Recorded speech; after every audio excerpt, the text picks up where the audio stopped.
Hey everyone, it's Brian back again here in the Rain or Shine Golf Labs, and this week we're going to be talking about the TrueStrike Golf Mat. And like last week with the fiber built, we're just going to go over some of the pros and cons that we've noticed with the list, and also show you some data from our range session as well. And at the end we'll kind of give you a summary of what we noticed and what we liked and didn't like. So stay tuned.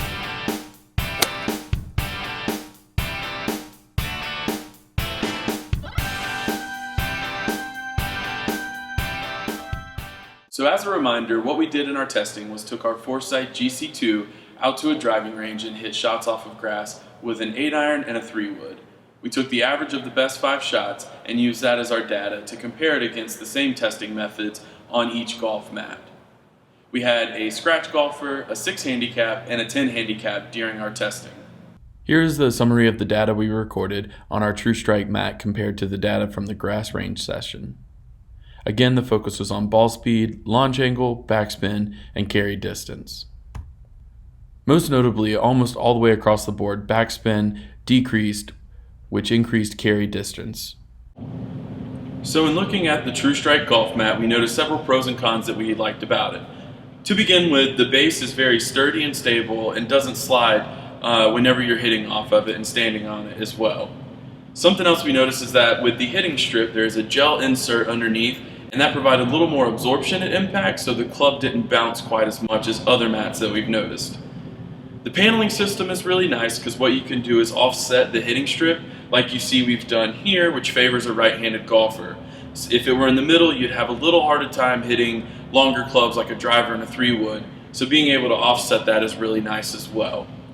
When putting on it, it's very accurate in reading on the launch monitors that we use, so we enjoyed that feature as well. Some of the cons that we did notice is that the hitting strip can wear down over time, but what's nice is instead of having to replace the entire unit, you can replace just the individual hitting strip by contacting us or TrueStrike Golf. The assembly can be a little bit funky at times. It's an interlocking system, but once you get it in place, it's not going anywhere, and it's just kind of getting that initial hang of it at first. But again, once you do, it's good to go. Putting, while was a positive, we did notice one thing that could be considered a negative.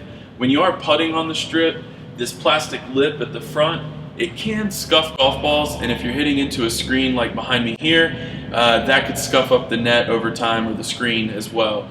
So that's just something to keep in mind. But there are people that we've seen just put a little bit of turf over it and make it level, so that way it just rolls right off, and then you don't have to worry about that scuffing anymore.